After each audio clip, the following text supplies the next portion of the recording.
Hey, it's me, Vicky Marie. Good morning, good afternoon, good evening, wherever you are in this crazy world that we are luckily for us living in. So yeah, another blessing. Every day is a bonus, isn't it?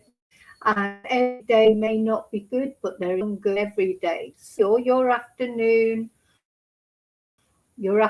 or your evening, I hope it's a good one. And whatever problems you have, you find a way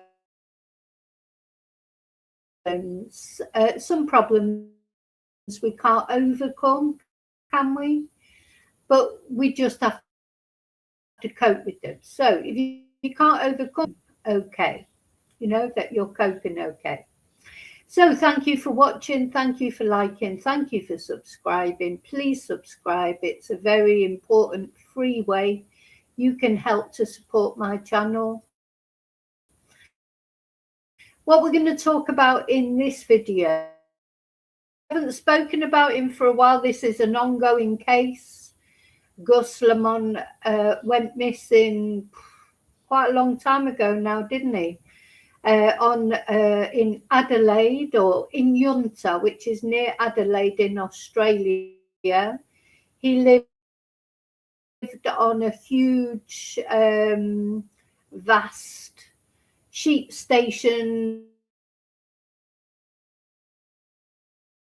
and his mum and his little brother. And he just disappeared one day, poof, into a puff of smoke, one of them beamed up on the Starship Enterprise, it seems. And he was supposedly playing, or he was 4 years old. He was supposedly playing on sand, a heap of sand outside his house, outside the main building where they live. And half an hour later, so he was left there to his own devices, a 4-year-old playing on a lump of sand. Half an hour later, when the grandma Shannon, let's have a look at the grandmas. Half an hour later, when the grandma Shannon, the one with the little bobby hat on, the one that always reminds me of Mrs. Pepper Pot, she went out apparently to call him in for his tea, and he'd gone poof into a puff of smoke, disappeared. But had he though? Had he though? Anyway, before I get into this properly, I just want to say thank you to all my members. We're having a members live. No, not tomorrow night. I get my days mixed up. Thursday, members live. So please join if you want to join in that exclusive members live, where we talk about all sorts of things, anything and everything. Also, special thank you to those of you who've sent Ko-fis or bought merch. I keep forgetting about I am honestly in the process of updating my merchandise there on the Ko-fi page. It's mainly going to be mugs and things like that. Thank you to all those of you that have ordered anything. Yeah, and thank you so much for those of you that bought Ko-fis, etc.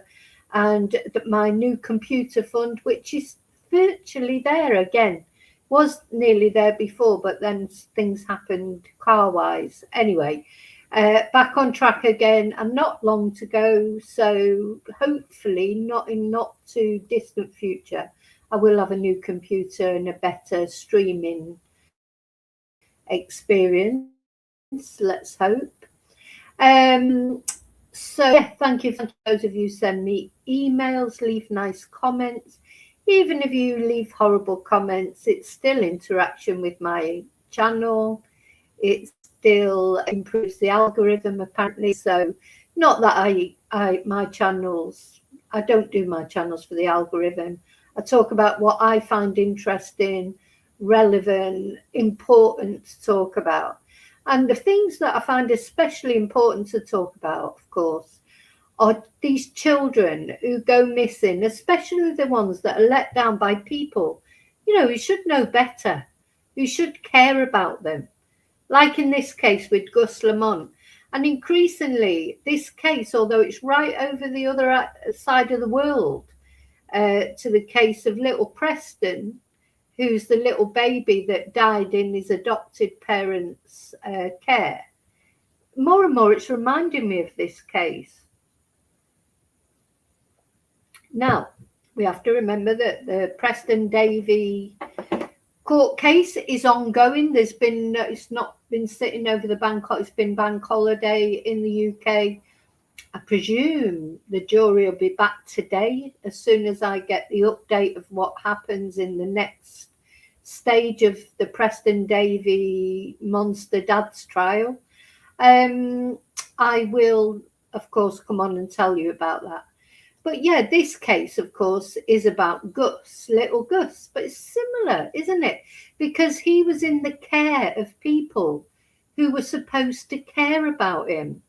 You know, and Gus was in the care of his biological grandparents, which is Josie and Shannon. So it's even worse, you know, of course, all the cases that you cover on a true crime channel, they're always grim, but they're especially grim when they talk about children disappearing or dying. But also, especially, even, you know, in the worst case scenario, and that is that it is at the hands of someone who's supposed to care about them.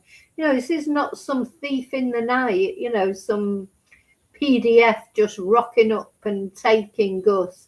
These are the people who he was entrusted into their care.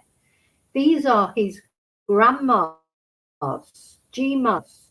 Of course, Josie on the left, would have been his G-pa, but round about 10 years ago or more now, she transitioned to be a woman in her 60s. She decided she'd always, you know, she's a woman in a man's body. You know, I'm not even commenting on that. Make of it what you will.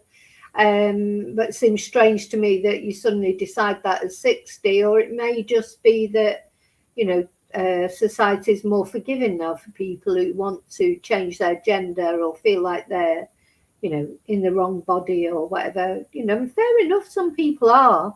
I'm not having a go at people who decide to do that. But I don't know how this affects a family dynamic. I mean, you've got to wonder, haven't you? So Shannon is Josie's wife for many years. So at some point, Josie has turned around to Shannon and said, oh, well, you know, I know we've been married all these years and we've got a child together, but actually I always wanted to be a woman and I'm going to become a woman. And Shannon has obviously accepted this because they're still living together. Whether they're in any kind of romantic relationship, I have no idea. But at the end of the day, they're living in the same household. So she must have been forgiving, you know. I mean, with the best way in the world, no matter how open-minded you are, it would be a shock when your husband of, I don't know how many years, 30 years or more, comes to you and says, well, actually, all these years I've been married to you, I felt like I was a woman. You know, so it's got to have had an effect on the family. And then his daughter, of course, Gus's mum, and this is her, Jess, don't know how she felt about it all. She's an only child. This is her and Gus's dad, Josh. Don't know how she felt about it all. But anyway, she was living there at their house with them.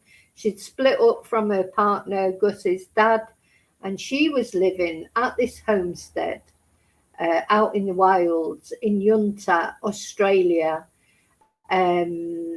She was living there with the two G-Mars, with Gus and with Gus's little brother. She's not living there anymore. Anyway, I'm going to tell you why in a moment. So, hello, lovely lurkers. Thank you for watching. Hello, replay crew. Thank you so much for watching. Thank you for caring about little Gus. It's important. Hi, Daniel. So, yeah, it's important that we, don't shy away from these cases which are unpalatable. I used to, I do try to avoid children's cases. Some cases just get you, like Gus Lamont is very similar to Preston Davy, in my opinion. As I say, a little boy in the care of people who should have loved him, done everything they could to protect him, certainly not left him playing for half an hour. Even if you take the best case scenario that they are actually telling the truth, that's what happened. It's not very responsible, is it? It's like Jamie Varley, the twonk, leaving Preston in a bath on his own for 14 minutes, even though he's just a babe. Preston was just 13 months old. You just think some people, you can't look after a bloody fish, never mind a child. So, so Mrs. Pepperpot, Shannon, she left playing apparently. So, we can only go by what they said, if you like, that happened. Left him playing on the sandpit, on the pile of sand, 30 minutes, went to call him in for tea, he disappeared. And not a trace has been found of Gus, except one boot print. One boot print was found miles away. There's been several searches. Hey, Julie, it is very crazy, very mysterious. Well, I'll tell you what, I think the police think, and I agree with them, and they've got more reason to think of it than me. Gus is on that property somewhere. They think Gus is on that sprawling property somewhere. But the problem is it's so big, and of course Gus is so little, he'd be easy to hide. So now at first the police went along with the Gmail story, didn't they? They they searched that whole, there's an extra, if anybody's ever brought to account for this crime, the amount of resources that have been wasted, as it turns out, looking for Gus all over this property in the surrounding areas. Difficult conditions because the sand blowing up in it, dust blowing up in everybody's face, and even the rescuers got lost driving around, got disorientated. That's how, so it'd be easy if a little boy did wander off, it'd be easy for him to feel disorientated and get lost. But there were no other tracks except for this one boot print, planted, I wonder. That's straight away I thought that boot print was planted. You don't just find one print. And of course, the other similar case that this one reminds me of is the Jack and Lily Sullivan case. I think evidence has been planted there, boot prints and bits of Lily's blanket. They're all planted to make things, and this happened shortly after that. And I think, do you think they got an idea from that to plant the boot print? Anyway, so this went on for quite a long time. Searches. One thing you can honestly say is the law enforcement, they have tried their best to find Gus on that property, on that sprawling outback property in winter. Then bombshell. Earlier on this year, I think it was February, sometime around then, the police announced that Gus's disappearance was a major crime. They did not think he had wandered away. They had no evidence to say he'd wandered away. Nothing had been found. They had the clothes he was wearing haven't been found. The hat he was wearing haven't been found. no remains, you know, because obviously if he had wandered off, he would have been dead quite quickly. You know, there's always that hope in the first few days, isn't there, that he may have fell over or had an accident and they may find him. And then, of course, as time goes on, it's realised that he couldn't still be alive, but, you know, they may find him, you know, they may find his remains. And then, you know, I think as time went on, and then there must be other enquiries that they've got other reasons for thinking it's a major crime. I think not just because they can't find Gus. I expect there's other reasons why they think that it's a major crime. Anyway, so they announced that they thought it was a major crime. There was no evidence that he'd been abducted. There was no evidence that he'd walked away of his own accord. There were inconsistencies in the stories they were being told. They've never named anybody, really. But I'll tell you how the police got around it. What they said was, let me show you. They announced they had a suspect, but they didn't say who it was. But they did say who it wasn't. So that is telling in itself, isn't it? Because they announced, let me find the photo of the parents. I just had it a moment ago. So yeah, they announced publicly that they had a suspect, but although they didn't say who the suspect was, this is who it wasn't. So announced publicly, the parents, Josh and Jess, they are not suspects. So they're cleared. They are cleared as far as the law enforcement are concerned. Well, that only leaves two people, the two GMAs, who are probably in it together. So anyway, of course, they denied all responsibility. They've taken, they've lawyered up, separate lawyers. They've got separate lawyers. As far, I mean, we don't really know where they are now. Are they still at the homestead, or have they left there and gone to live somewhere else? Are they still living together? You know, we don't really know those ins and outs of things. But anyway, what we do know is they're denying that they had anything to do with the disappearance of Gus, which of course they would, because Gus has not been found, has he? So this is the problem here. There's obviously not enough evidence to arrest them yet. And they're looking, you know, they need to find Gus's remains so they can find his cause of death.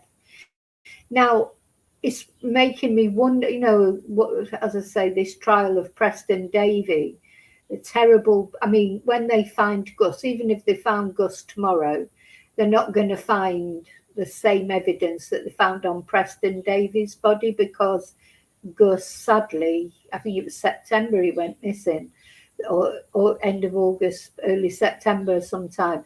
There won't be, you know, just being honest, it's going to be skeletal remains, isn't it? Unless for wherever he's been stored, he is preserved in some way. You know, it's going to be much more difficult to do an autopsy on Gus to establish cause of death, unless there's something, you know, blatantly obvious, like a bullet hole, or, you know, a knife. Sometimes they can tell with stabbings, can't they, because of marks on the bones and things like that. But the sort of injuries that they found on Preston Davey, like the bruising to the back of the throat, etc., those kind of things, any injuries on the soft tissue will have disappeared probably, even if they found Gus tomorrow, which there's no guarantee that they will find him. But the reason I'm doing this video is because they're back there again. So the police had made this clear that they had a suspect. It wasn't Gus's parents, so clearly it was one of these two ladies.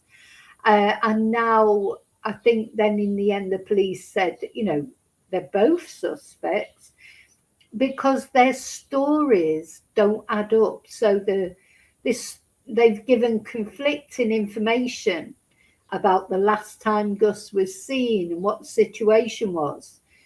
So as I said, the sort of official thing they're saying is Shanann was looking after the two boys, Gus and his baby brother. I don't know where Josie was supposed to be. She was supposed to be off somewhere with Jessica. But I mean, how does Gus's mum feel about the fact that her own parents are number one suspects in the case of her son disappearing? Now, she's been exonerated, so where was she? You know, it's so we probably won't get to the bottom of it until there's actually an arrest made, the exact timeline that the police happened. So at the moment, they can only go by what the GMAs are saying, and they've apparently given conflicting evidence as to the last time seen, etc. That's the reason that the police have declared that this is a major crime and they think something bad has happened to Gus. And these women are responsible. At least one of these women, and probably both of them, is complicit in Gus's disappearance. And it makes you wonder, is it a similar sort of scenario to Preston Davey?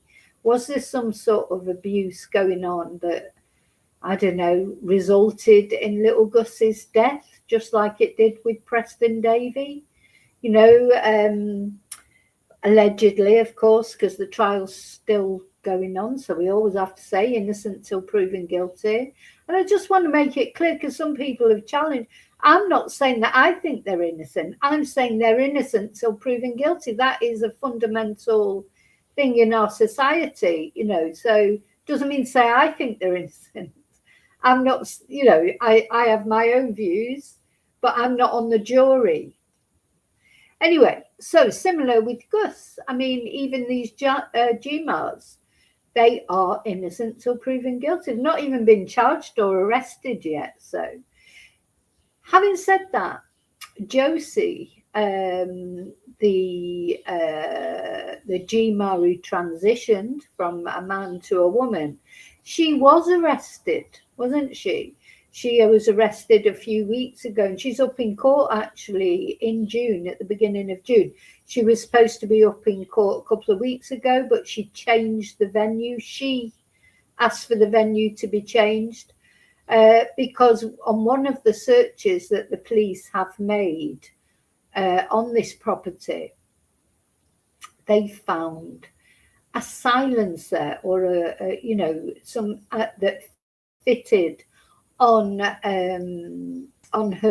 one of her guns, because she's got several guns, and these, it's a silencer or a muffler, and they are illegal in Australia. They are illegal to possess, and the police found this in one of the searches. It fits on one of Josie's guns, so they arrested her, and it's quite a hefty, can lead to quite a hefty prison sentence for owning this illegal piece of equipment. And, you know, I don't know what Josie has said, why she would have it. Some people have left comments saying that people often in these rural communities will have a muffler because when they shoot snakes or I don't know, whatever, so that it doesn't reverberate across, you know, the whole sort of way. Because when I would imagine sound travels pretty fast, doesn't it, in rural properties like this? So even if a gunshot was heard from, you know, the neighbours, which are miles away, they might still hear it, a normal gunshot, because of the just that sound travels, doesn't it, in those kind of places. So yeah, so Josie is awaiting. She's been charged. She was arrested. She was charged. She's awaiting the hearing and see what happens. She could get jail time just for having this silencer. The other thing that showed us what sort of person Josie was, because obviously we don't know her personally. Quite frankly, I'm glad I don't know this woman personally, because then the Daily Mail reporter, remember, turned up at the property, and which must be irritating. But Josie's way of dealing with it was going to the door with a pump action shotgun. I mean, come on, come on. Don't answer the door to someone who's irritating you. Don't go running out there with a pump action shotgun, do you? You know, I'm sure the Daily Mail reporter was irritating, but talk about overkill or, you know, overreaction. It's just not something you do, is it? So she is an aggressive woman, as I don't care what anyone says. I know she's under a lot of stress, or she would have been under a lot of stress. Now we know that she's now a suspect in the disappearance of her own grandson.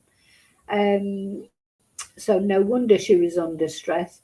But running out at a Daily Mail reporter with a pump action shotgun is just not acceptable, is it? And she also had the bullets with her. I don't know if it was loaded, the gun itself, but she had the bullets with her to load it.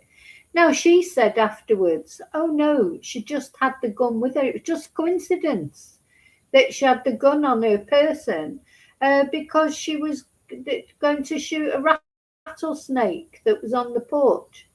So that leads to all sorts of questions, even if you presume that's true. Did she just leave a gun lying around? Had she shot snakes on the porch before? Is that what happened to Gus? Was he shot by accident?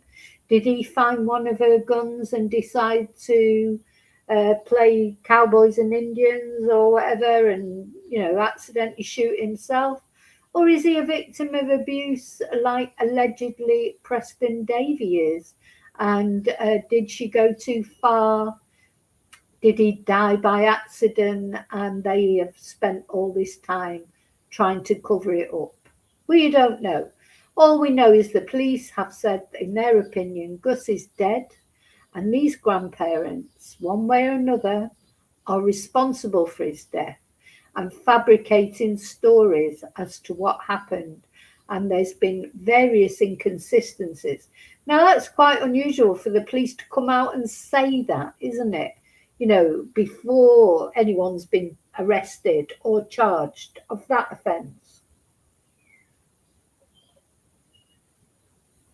So particularly in Australia, as we've found, the police keep things very close to their chest until they're ready to talk about them. Anyway, that's where we are with this case. So you know, every now and again I try and do an update if there is one. You know, the problem is the cases that we're following, that we're interested in, I can only do updates when there are actually updates. Like Nancy Guthrie, there hasn't really been any proper updates. There was a pajama found the day apparently, and but we don't even know if that Anne's pajama top. So, you know, I find with the Nancy Guthrie case as well, though I am going to do an update on it, even if there is nothing to update. Just, you know, it's important to keep people's names in the forefront, that we haven't forgotten about them. When we start covering a case, we stick with it to the end, whatever that end might be. So, and we're going to do that with Gus. So, but there is news this morning, as I was just sort of going through. Every day I go through all the news about all the cases that we're covering, or say all the news, if there is any. Quite often there is no new developments, but there are. So apparently it's been raining over there in Junta, and the police have taken advantage of that fact to go back to the homestead to do more searching, because I presume they're thinking that the rain might have dislodged some sort of evidence that gives them, and they've done this before. And they said as soon as they declared this a major crime, they said they will be going back again and again. They're not going to give up looking for Gus. So they think he's somewhere there, don't they? And I agree, because where else can he be, really? I mean, it's a big place and he could be anywhere on that homestead. But they must have looked at, I don't know, I don't know what evidence they've got for thinking that. But I think it's probably likely, that he is somewhere close by. But just the fact that he's only little and there as well, because we don't really know exactly when Gus disappeared, do we? We don't, did he disappear on that day that they said he disappeared, or had he been disappeared for a while? I think he was seen in town not long before, and presumably his mum saw him at some point.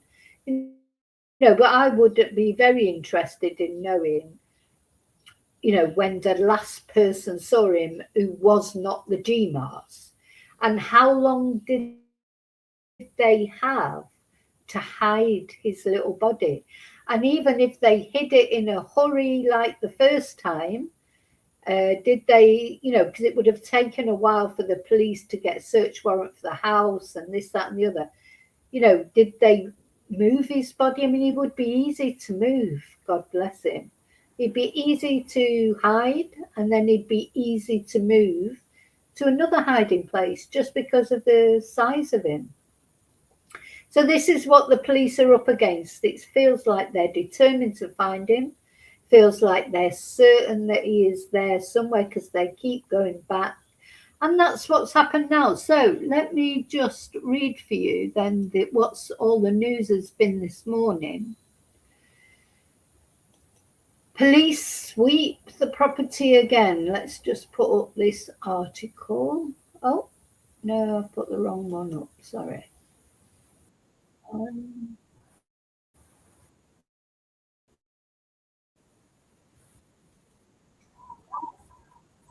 Right.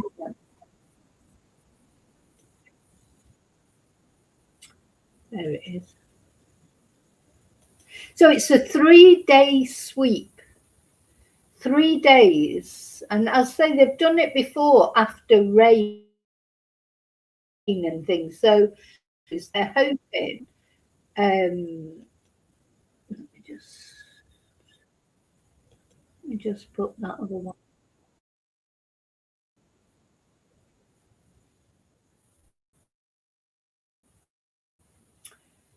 Yeah. So I think they're going to keep going back and doing this until, they find him, and hopefully they will find him. Let me know what you think. Do you think they ever will find him? Do you agree with the police that he is there somewhere? It's just a question of where. Hi, David. Good morning. So, Gus Lamont search. Detectives launch 3-day sweep of the Outback property after rain. And they say that the rain has created new opportunities, and they will be at the remote station for 3 days. So here he is, this beautiful boy, and that haunting video that his mum released of him on his little bike. He's he's beautiful boy with his long curly blonde hair. Apparently he was wearing this hat when he disappeared. So where is that hat? It's got to be somewhere. I mean, if it even, if he wandered off, the hat will be somewhere. I mean, there was talk in the first days, wasn't there? Was it possible, had an eagle taken him or any sort of wild animal or whatever? But even then, you normally get some remnants. It's unusual for an animal to take a child and you not to find anything. Of course, the dingo, the Lindsay Chamberlain thing was an exception, wasn't it? But that was a baby. I mean, surely even if a predator would have got Gus, his hat would have come off or something. Anyway, so his hat has never been found. So that obviously, wherever that hat is, I mean, it could have been burnt by now. I mean, they've had plenty of time to burn it, but that wouldn't there be some evidence of that on the there? But anyway.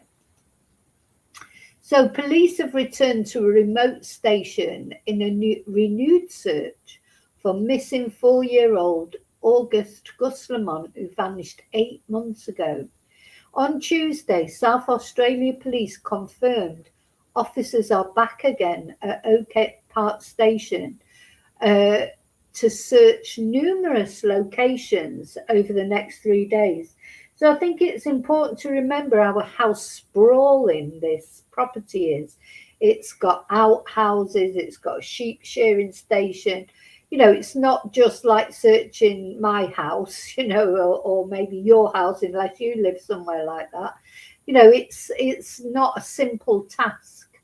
So the renewed effort comes after recent heavy rain across the property, and these conditions, the police say, may have created new opportunities to potentially locate evidence. Oh God, I hope so. I hope so. So apparently, on March the 1st, Junta and the Outback region received 129 millimetres of rain in a single day.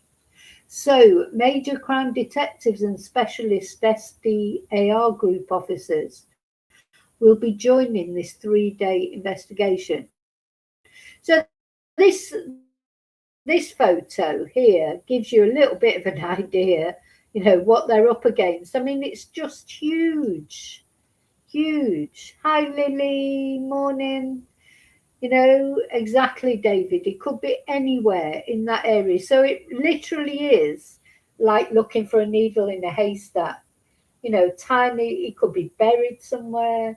Well, but the rain hopefully will help. Will it uncover a burial ground? Where are the GMAs? Where are they actually staying now? Are they staying together? You wouldn't want Josie living next door to you, would you? Bloody hell. I'd be terrified if I had Josie living next door to me. I think she looks scary. She is scary. She's aggressive. She's got a lot of weapons. And she's, could be desperate, so I'd be very scared of being around Josie. And I don't know if Shanann is still sticking by Josie, or are they living separately now? Because I'll tell you what, if I was Shanann, I wouldn't want to be with Josie. What is it? Just in case she feels like, topping herself and taking Josie with her, taking Shanann with her. You wouldn't put it past her. I wouldn't put anything past her. She's a very scary woman. And she may have transitioned to be a woman, but she still looks like a man to me. Sorry, but she does. So Gus was last seen playing outside the homestead while his grandmother cared for his younger brother inside. And despite one of the largest land searches in South Australian history, involving drones, mounted officers, SES volunteers, police dogs, and aircraft, the only trace ever found was a single small footprint about 500 metres from the house. That's definitely planted, I think, that footprint. How would you just find one footprint? Was it just put there just to confuse people? So yeah, the case was later declared a major crime, and the police indicated they had a suspect who resided at Oak Park Station. And Police Commissioner Grant Stevenson said investigators had ruled out Gus having wandered off. Yeah, so it's funny the way they announced it, wasn't it? Because they wouldn't give a name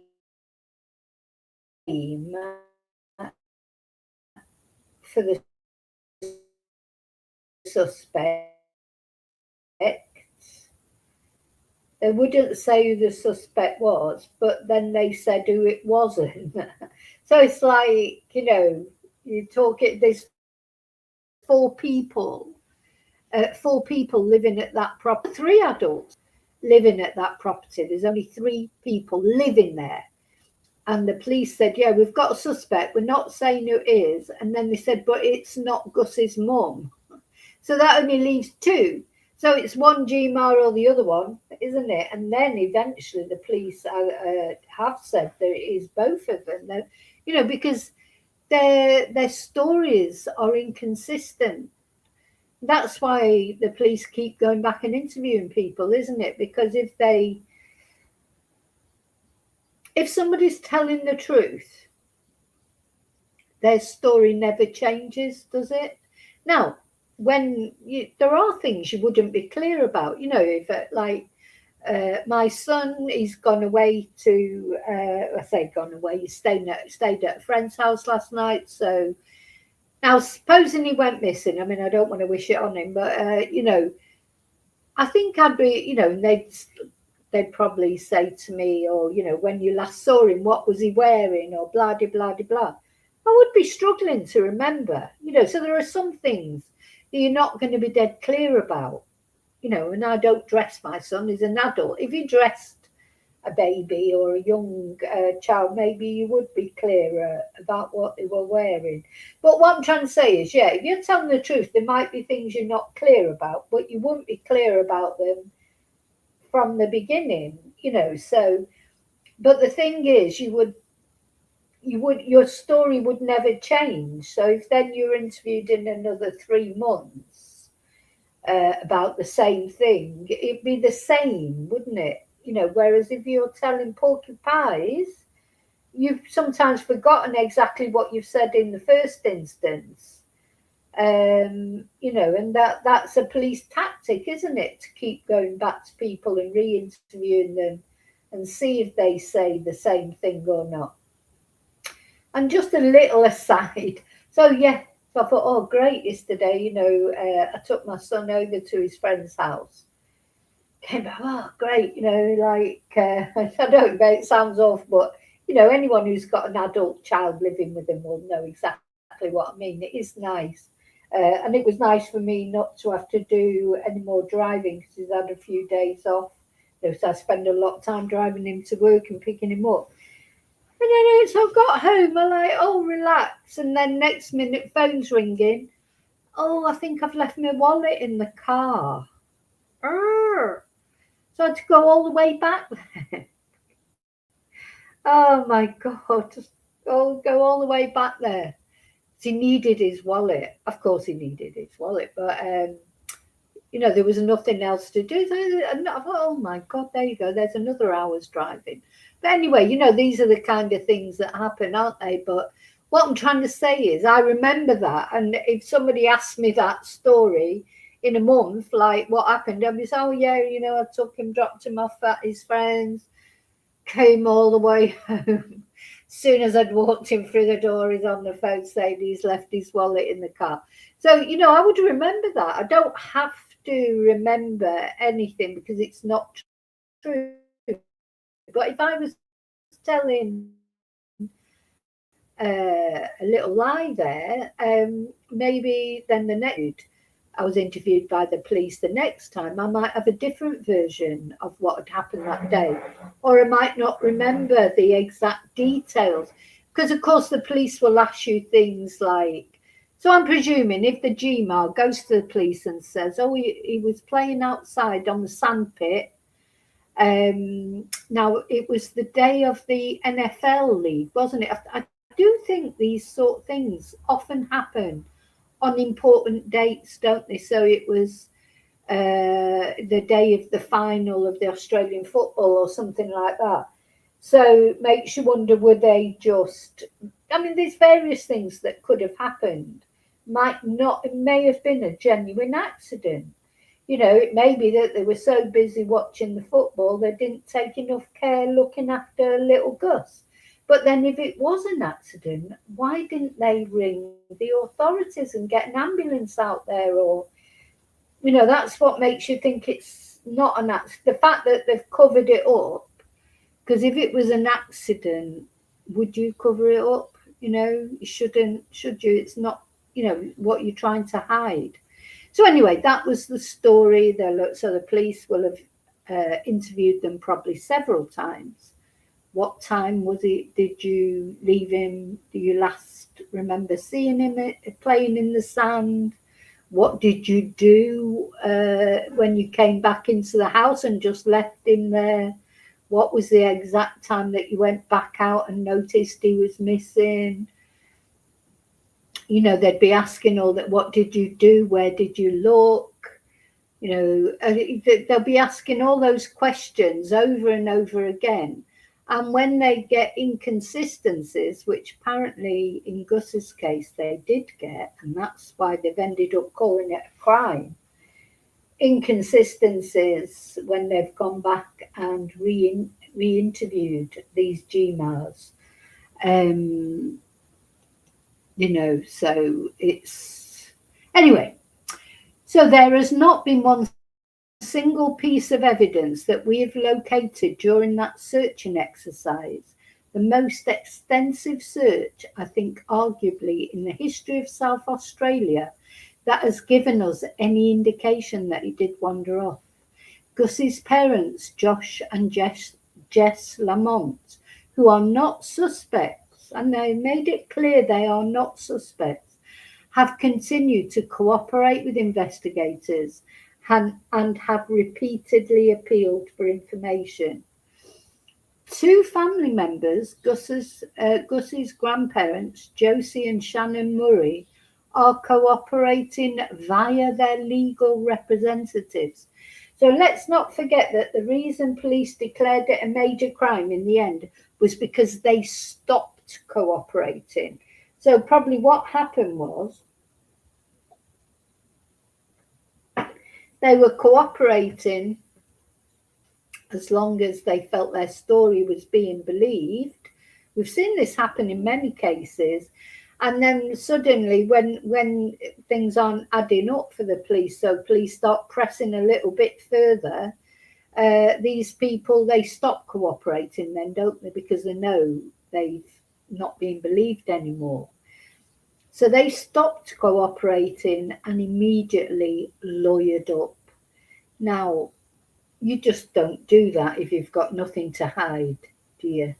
You know, and their lawyers might come out and say, oh, yeah, they had nothing to do with this, blah, blah, blah, blah. How often have we seen that happen? Do you know what? Remember David Knezovich? His wife, Anna, disappeared in Madrid in Spain. And his lawyer was all over the social media saying, oh, he's never even been to Spain. He's got no reason to go to Spain. He's in, was it Bosnia or wherever he was from? Not Bosnia, but somewhere like one of those similar countries. Not Bosnia. What's the other one? I can't remember it. Anyway, his lawyer out there said, no, definitely hasn't been to Spain. Why would he ever go to Spain? Blood, he doesn't speak Spanish, has got no reason to go there. She was living in Spain, trying to start a new life.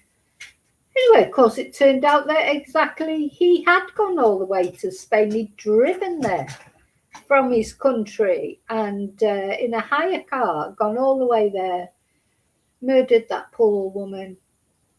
We still don't know where she is because he then took her out of the flat in a suitcase. He was caught on CCTV. And God knows where he put her. And then when he was finally arrested, he was taken to prison, you know, waiting for his trial, and he removed himself from this world. So we'll never probably find out where Anna Knezovich is. Her family will never get the dignity of taking her back home and burying her with dignity. She's in a suitcase somewhere in Europe. We have no idea. No idea where she is. Somewhere, anywhere. But he took that secret with him to the grave. So, you know, this is what I'm saying. Just because lawyers will come out, defense lawyers obviously will come out and say, oh, my client's innocent. That's their job. That's their job to do that. I don't know how they do it. You know, I think David Knezovich's lawyer, the one that was all over the bloody social media, being interviewed, saying, oh, my client is innocent. He must feel like a right prat now. Now that, you know, it's evident that he in fact was guilty.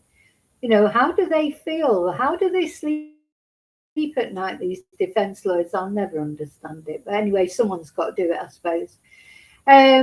So yeah, Gus's grandparents, Josie and Shannon, now are only cooperating through their legal representatives. They're not speaking to the police at all.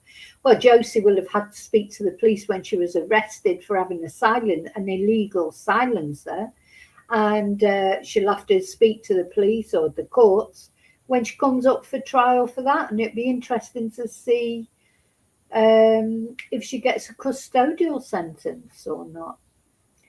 Anyway, Task Force Horizon has since conducted extensive interviews, forensic examinations, and multiple targeted searches across the rugged 24,000 hectare station.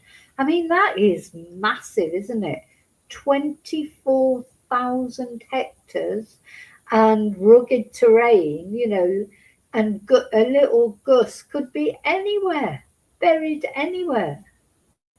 So during a recent search, a motorbike was seized for forensic examination. That's interesting, isn't it? Because what's an easy way to transport a little boy's body in a rucksack or something on a motorbike? Anyone with any information is urged to contact the police, of course.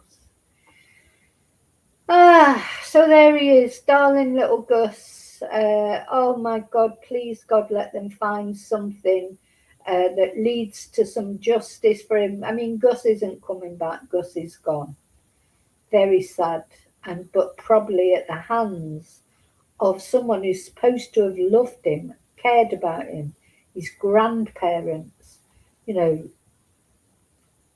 It's just, you just can't imagine it. I mean, I've not been fortunate enough yet to have grandchildren, but if I had a grandchild, could you imagine hurting your grandchild, or any child, at the end of the day? How could you, and then cover it up and then leave that? So that, let's not forget that Gus's mum, Jess, she will be in absolute torment, and his dad. But, I suppose the Gmails don't have to care about the dad. Apparently they didn't like him very much. It's just, they didn't think he was good enough for their daughter. But you know what? He wasn't a child killer, was he? Anyway, but they're putting their own daughter through this torment. Not only their grandchild that they've allegedly done something to, and if not, the best case scenario, it was an accident and they're covering it up. But not only that, what they're doing to their own daughter. So their own daughter is not only having to cope with her son going missing and probably dead, but the fact also that it's her own parents that are probably responsible for it. And they're not telling her, not even giving her the dignity of some closure about what happened or some resolution, to even know what happened to her little boy. It's the foulest of crimes. And then you add on top of that, the wasted resources and, just I just hope, please God, that something is found that leads to someone should be, where's my, going to my members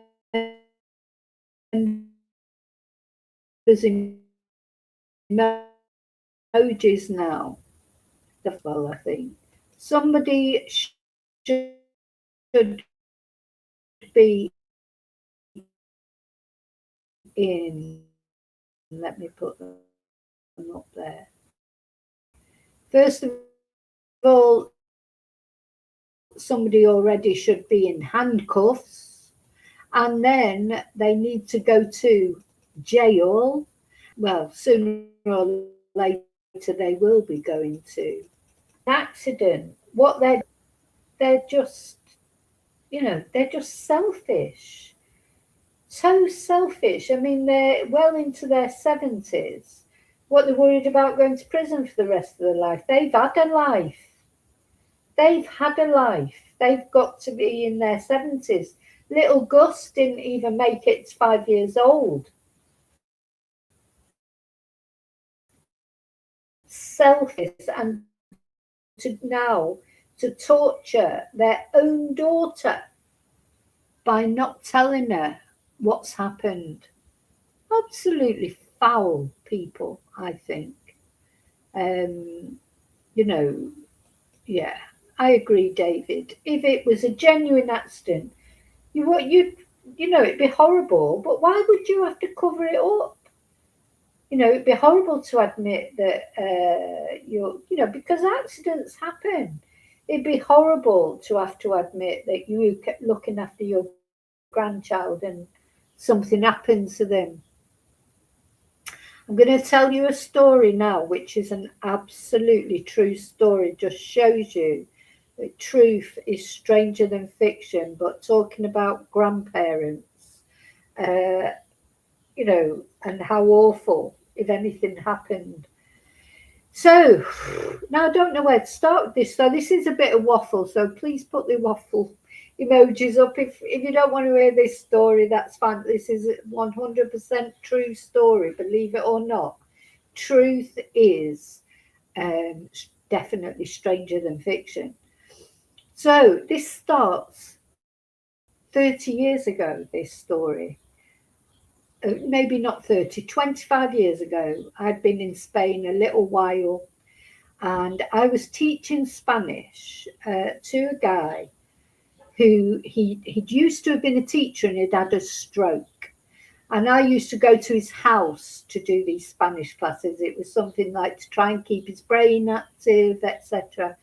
Anyway, lovely guy, but he was practically housebound. His wife, she was like, I'd say they were probably then in their 60s, and his wife, she was like the opposite. She was always out and about. I was trying to think yesterday about where I met her, and I think it was at an aerobics class or something like that. She was doing aerobics. So I think that's how we got to know each other. That's how I ended up teaching Spanish to her husband. It was something to keep his brain active, etc. After his stroke. So she was always out and about somewhere. She was retired. She was out and about somewhere. And then she said to me one day, my granddaughter is coming over to stay. She'll want some Spanish classes. And the granddaughter came over. She was about 20, 21 at the time. Absolutely stunning girl, beautiful, really attractive girl, but a nice person as well. And I started teaching her Spanish. This is when I used to teach Spanish in people's homes. We got friendly. We'd started going out together, like on nights out and thinking it was great to have a night out with her because she was quite a bit younger not that much younger than me. I was a lot younger then. Maybe I was 10 years, maybe 15 years older than her. It is a long gap, really. But I used to enjoy going out with her because it's different to go out with somebody younger than even, I like going out with anyone. I'd go out with anyone, me, for a drink. Don't care who it is. I don't care what age it is, what sex. I like people, believe it or not, certain people. Anyway, we used to go out and then she started babysitting for my son. And I loved being babysat by her. He was only little then, and she would make him dinner. She would look after him like when I was working late or whatever. And she would make. I always remember she'd make him she'd make him sausage and mash or something like that.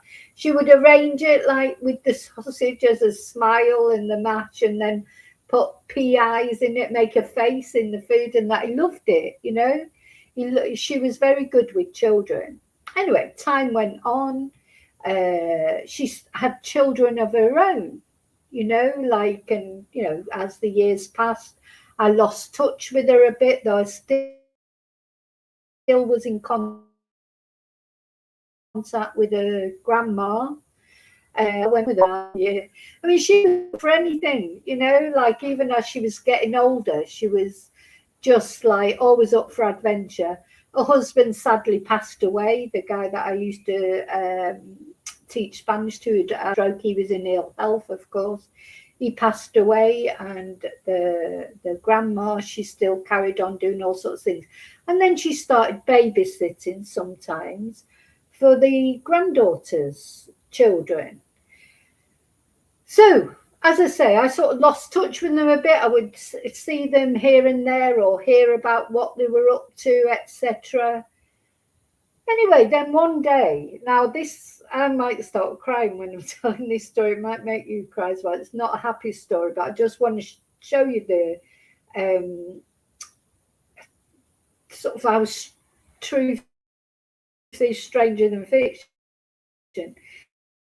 So in the meantime, I started classes in my classroom upstairs where I live. I don't go, you know, I never go to people's houses now and do classes. I had some strange experiences there. They're in my book, Confessions of a Spanish Teacher, available on any Amazon site. Some of the strange experiences I had teaching Spanish in people's houses. So I was in class one day and there was a couple from, now I was trying to think where they were from. I think they were from Denmark, or I'm not sure that it was Denmark, but similar Scandinavian type country. And they came into class one day and they said to me, oh God, I'm going to cry. And said, hi, Sean. You've come in the bit in the middle of this story, but they said to me, oh, there's something terrible happened at the beach yesterday. I said, what do you mean? They said, oh, well, we were on the beach and the next minute the ambulances were there, the helicopter, air ambulance was there. There was chaos going on. A little boy had just had a cardiac arrest on the beach. And it was all going on and they were trying to resuscitate him. And then the mother turned up and the grandma was there and they were all crying and they couldn't bring him back. And this little boy died on the beach. Gosh, sorry, it's making me cry. I said, oh my God, that's terrible. What a terrible experience for you to witness that as well. And anyway, well, that was only, I found out later, that was this woman that I knew who had been midnight swimming with, that I used to teach her husband Spanish, that I taught her granddaughter Spanish, and it was the granddaughter's son. And the grandma was looking after him on the beach. You know, she'd taken him to the beach because the mum was at work. This is the mum that used to babysit son. And he was running away from someone, you know, like playing with the other kids. And he ran into like a bollard or something on the beach. He was turned around and ran. When he turned back, he couldn't stop himself and he banged into this bollard and he had a heart attack. This little boy, and he was, I don't know exactly how old he was, but about 8 maybe. And he literally had a cardiac arrest right there on the beach. So, well, you can imagine the scene. So someone's run for the ambulance, the air ambulances, there's helicopters, the grandma's distraught. And then I find out later that his mum, she was working in a restaurant not far from the beach where the grandma had taken him. And she could hear all this going on, the sirens, and not knowing this was her son. This was her son. And she's like outside the restaurant with the other people saying, oh God, wonder what's going on there. Wonder what's going on there. And this little boy who died, they could not resuscitate him.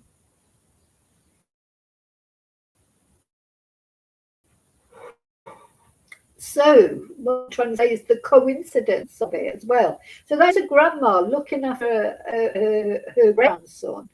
he's had an accident. Can you imagine how that felt for her? I think about her quite often, how she must feel and felt. I mean, it's quite a few years ago now, so time's passed, but it could be 10 years ago this happened. Anyway, little boy couldn't be saved. And then, of course, this couple who are my students, when they're telling me about this terrible event on the beach, I didn't know that this was actually these people that I knew. The girl who used to babysit for my son, who it was her son, and you know, the grandma that I used to sort of be very friendly with, you know, at one point. And but we'd sort of, you know, with time, you know, you don't see people. When I moved, and I stopped doing classes around that area, and I moved to more where I am now. So yeah, so there you go, coincidences. So this couple, this poor couple who'd been on the beach and seen these terrible, tragic events unfolded, came into class the next day telling me about it. Uh, and I'm like, oh my God, that sounds awful. All the people, and not realizing it was actually someone I knew quite well. So, but you know, accidents happen. So that grandma or great grandma, as she was to that little boy, that was a literal freak accident. That little boy, you know, just running away, playing with the other kids, banged into something and had a heart attack. I mean, accidents happen. But the thing is, you don't try and cover it up then, do you? You know, first thing you'd be trying to do is, you know, they live miles away in this place miles away, but surely they have air ambulances and things. If Gus had an accident, you know, and surely they would try and get the medics out to save him. You know, whatever it was, I don't know, if it was a pure accident, you're not going to try and cover it up, are you? Just how could you live with it? These are his grandparents. So yeah, do you know what? Truth is certainly stranger than fiction. Things do happen. Accidents do happen, just like that freak accident that sadly happened to my friend's son.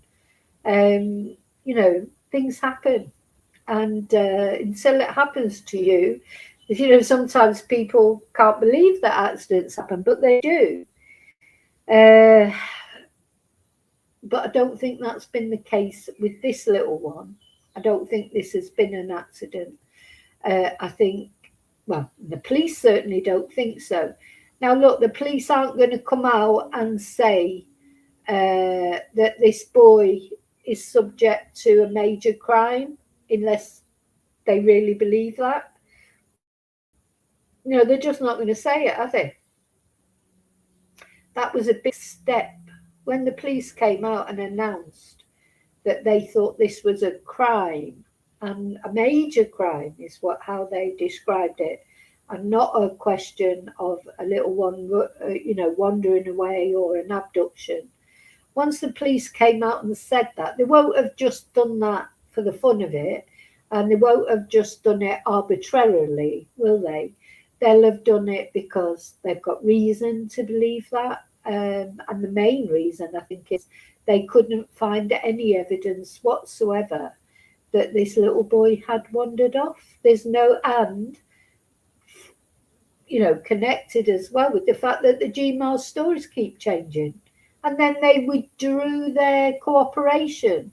As soon as someone stops cooperating with an inquiry, if you've got nothing to hide, you're never going to stop cooperating, are you?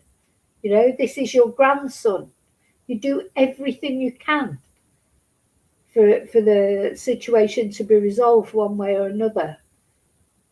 You're just thinking about saying to the police, "Oh no, we're not cooperating anymore." You know, what would it take for you to do that when it's your own grandson? How could you, you know, how could you remove your cooperation? But that's what these women did. they removed their cooperation, and that's the other reason why the police believe it's something to do with them.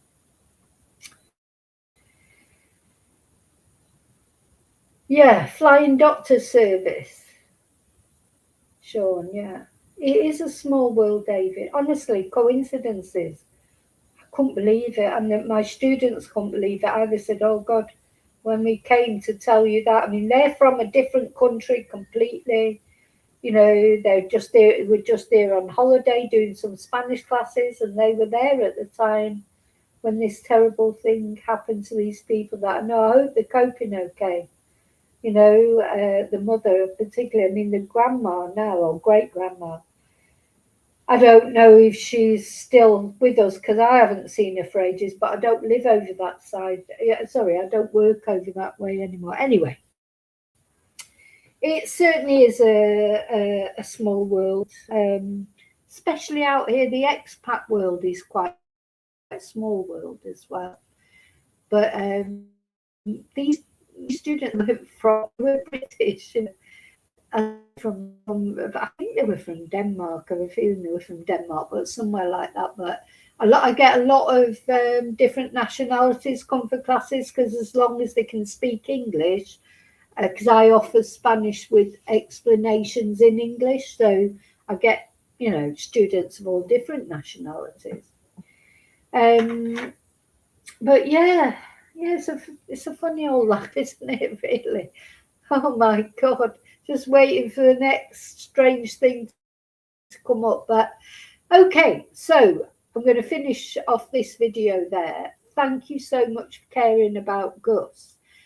What do you think? Do you think the police will find anything? I'm just praying so hard that finally they find him, because I think they'll be, until they find Gus, they're going to be struggling to prosecute these evil GMAs. You know, they're like the wicked GMAs, aren't they?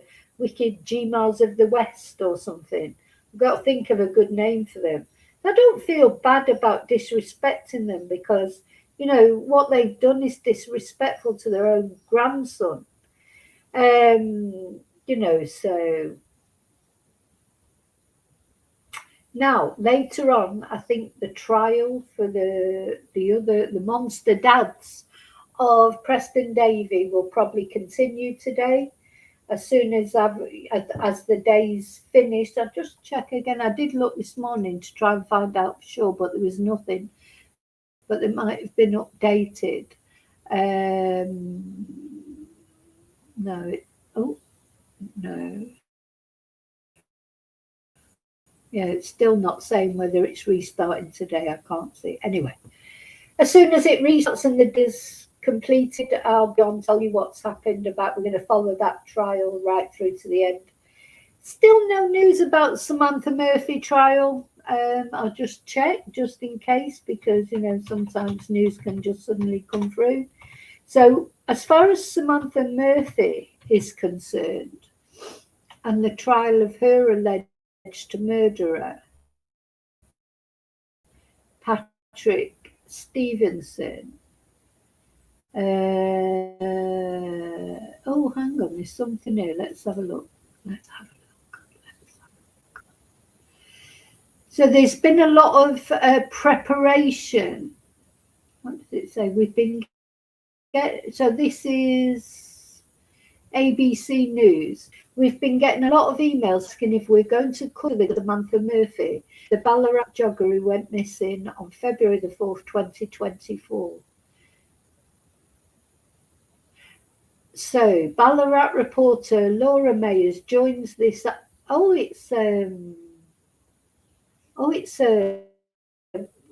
God, what's the word I'm looking for? Let's listen to this. Sorry, I'm not going now. I'm not going.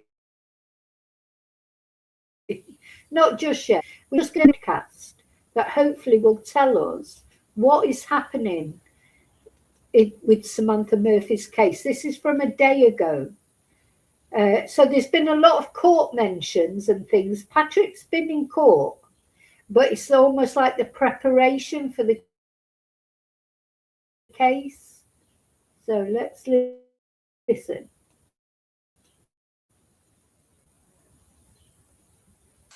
And more.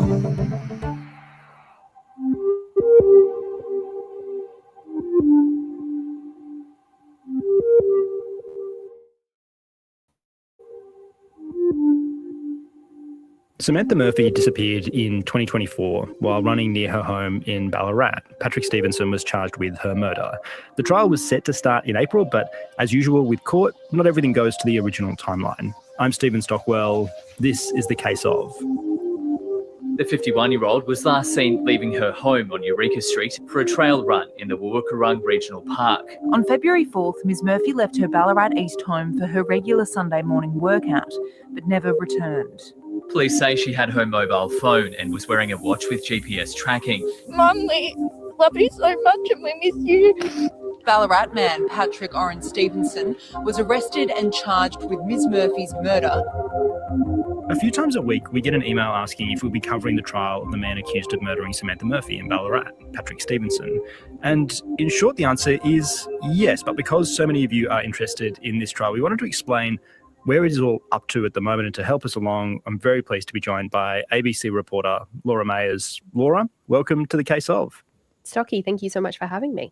Really appreciate having you here for this episode to kind of unpack what's happening with the trial around Patrick Stevenson, the man accused of murdering Samantha Murphy in Ballarat. Because, you know, when you look online, as a lot of Case Off listeners have done, you see a trial date set for April. Now, that period has obviously passed. We've had a lot of emails coming in saying, hey, you're going to cover this trial. What's happening?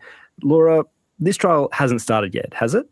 Yes, I can confirm that trial has not commenced at this stage. Yeah. And I mean, you are watching very closely. You're based in Ballarat for the ABC and you reported on this story when Samantha Murphy went missing.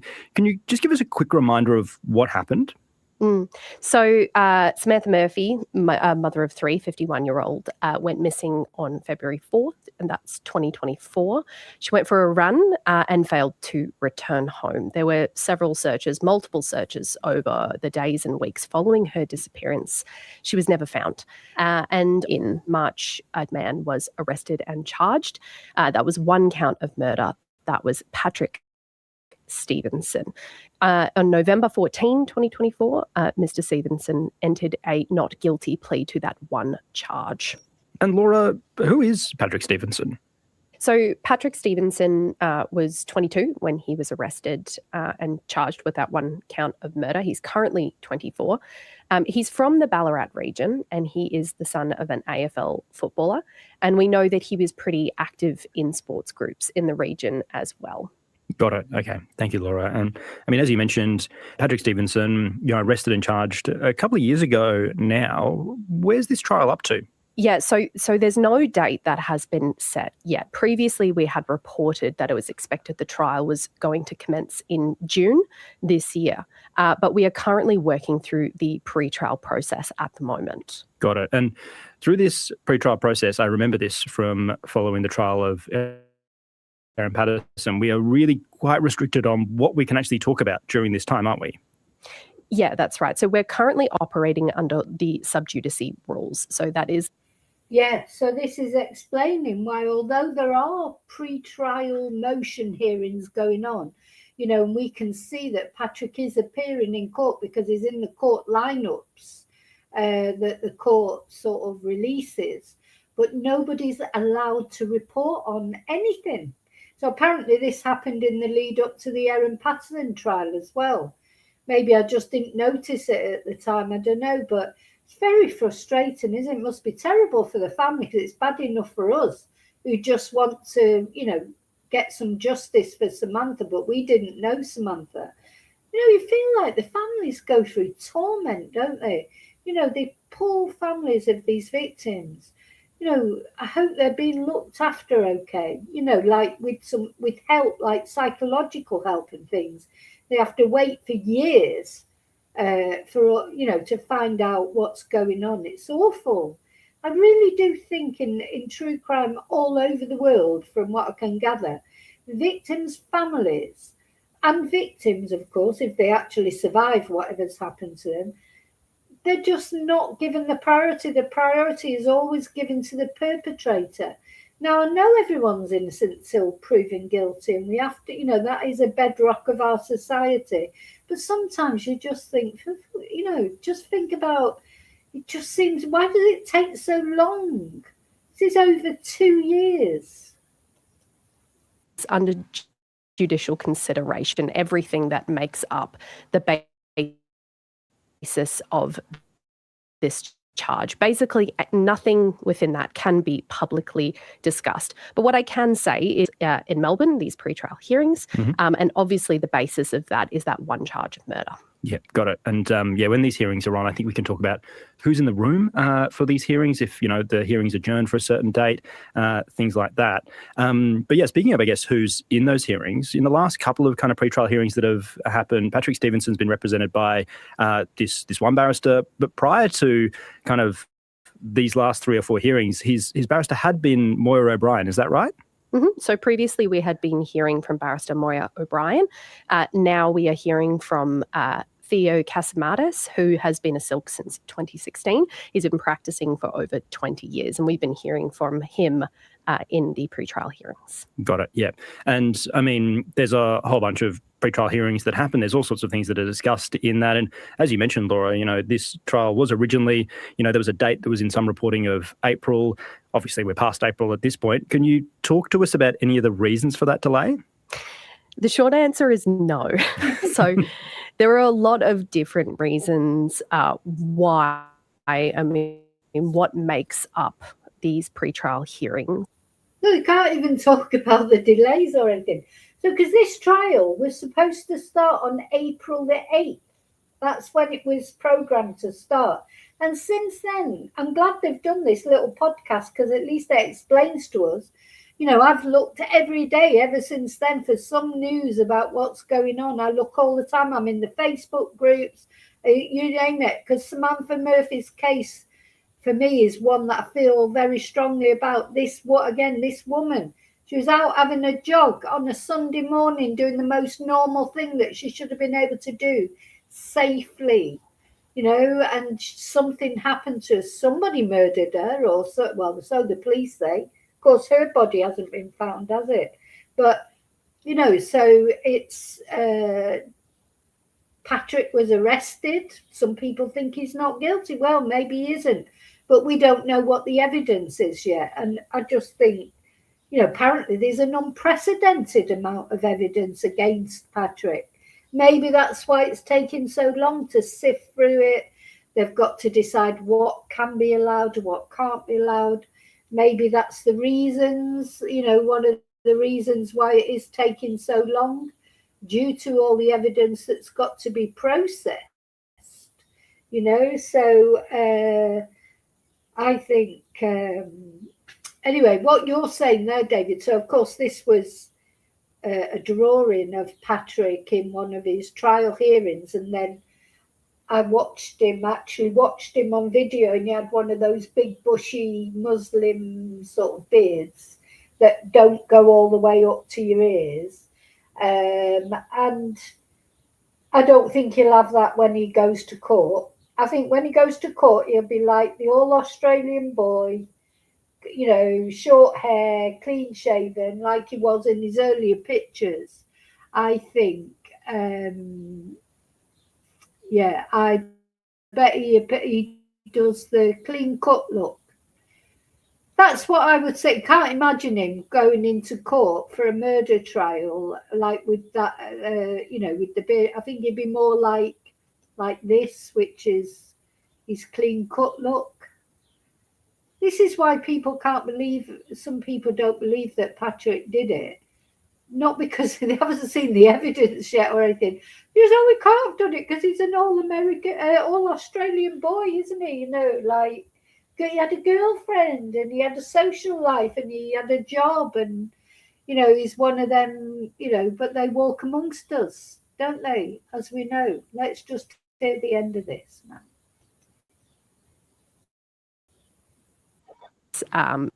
And there's a lot of different reasons why there might be a delay. It could be the sort of the availability of the parties, the barristers, those involved, the availability of the judge. There are discussions that need to happen when it comes to evidence, Yeah. any kind of evidence, any kind of witnesses that might be presenting evidence, Mm. and none of which we can actually go into, as I said, because of those rules of sub judice. So we cannot discuss them Yeah. publicly. There are a lot of restrictions on reporting when it comes to pre-trial hearings for good reason. Yeah, absolutely. You know, a lot of these pre-trial hearings we will be able to talk about at the end of the trial once that point arrives. But yeah, at this point, we're up to.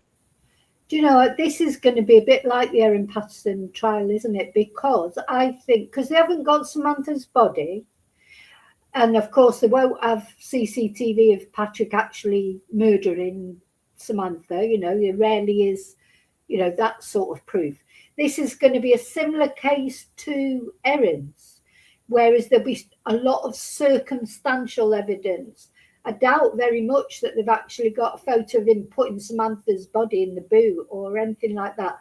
But they'll have lots. Apparently they've got 400 pieces of evidence against him.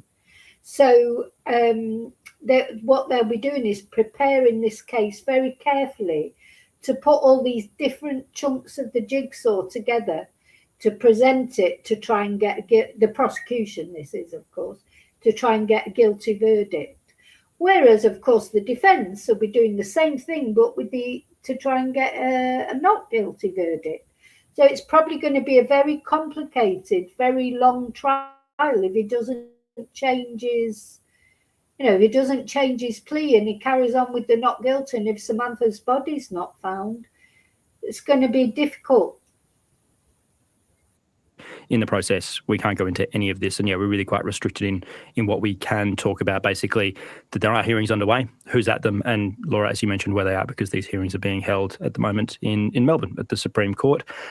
Laura, is there anything else you can give us around the timing or the process for the trial of Patrick Stevenson? Not at this stage, but I will say that we are keeping on it very closely. Yeah, absolutely. We have a Teams chat that we're regularly in touch with Laura talking about where things are up to with this trial, and we'll certainly keep you up to date with the progress of the trial of Patrick Stevenson, the man accused of murdering Samantha Murphy in Ballarat in 2024. Laura, thank you so much for joining us and giving us this up.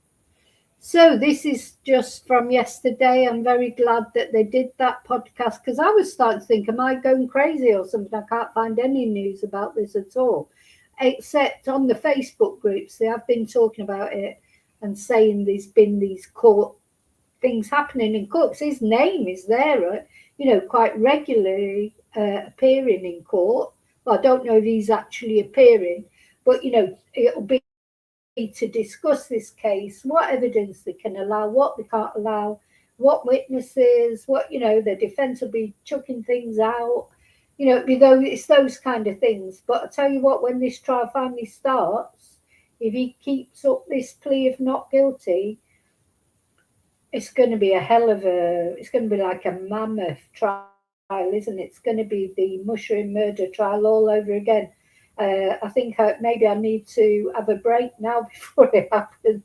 So prepare for that whenever it happens. The trouble is we don't even know when the trial's going to start. It may probably be over the summer, because of course it's not summer in Australia. Like if that was Spain now, you would be looking at that. It wouldn't happen till September now, because we're coming into the summer. But of course it's winter in Australia, isn't it? So it's likely to happen maybe June or something like that. We'll see. Yeah, you're very secretive over there in Australia with your cases, Sean. Which is, listen, I don't care as long as I understand why they do it, and I agree with it. Don't want cases getting thrown out. I don't know if you know about the Murdoch case. Alex Murdoch, who murdered his wife and his son, and probably other people as well, pile of bodies behind that person. His conviction's just been thrown out. He's as guilty as the day's long, but thrown out because of a court officer being indiscreet and saying things that she shouldn't have said. And sometimes you can have too much disclosure, I think. But it would be nice to have maybe something a little bit in the middle. I find in Australia they're very secretive. But that is what makes me know that the fact that those Australian police in the Gus Lamont case came out and said this is a serious crime. We don't believe he wandered off. We believe we have a suspect, etc.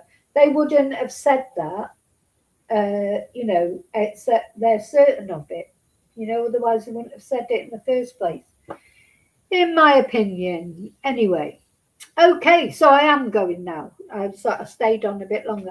I'm going to split that video. I'm going to release that bit about Samantha Murphy. So, because I know a lot of you are waiting for the Samantha Murphy trial. We want resolution to that case. It's gone on 2 years, and her poor family, they need to know. She had 3 children. She was only in her 50s, early 50s. A lot of people say, oh, well, he's just a young lad. He wouldn't do that to an older woman. Honestly, people have no idea. You just think, yeah, oh, right, okay. But anyway, I am definitely going. So the most pressing thing at the moment is, please God, let the police find something at this homestead. They're over there in Yunta. That means that some justice can be brought for little Gus Lamont. These are the most children and old people. They're the most vulnerable in our society, aren't they? The thing is, every case that we talk about is shocking, isn't it? No matter whether it's an adult like Samantha Murphy just going for a run, whether it's a little boy like Gus in the care of the people who should care about him, love him, or whether it's Samantha going off for an early morning run on a Sunday morning to train for a marathon and then looking forward to a family brunch. And then, of course, we've got little Preston. This is one that's haunting me as well at the moment. This little one, left at the mercy of 2 adoptive parents who were just monsters, it seems like, allegedly. So, yeah, prayers for all of them, that they get resolved and some justice is found in all of them. And, look after yourself. You are the most important person. Give yourself a break. Eat something nice, drink something nice, or whatever floats your boat. Whatever. As long as it's legal, as long as it's more or less legal. Oh. Thank you, Sean. I'm always low on tissues. In fact, you know what? I've got to buy some tissues. I'm using loo roll at the moment, tissues. Just never ends, does it? And then hopefully we'll find out something about Nancy Guthrie as well. So many cases that we need some news on, don't we? We need some news.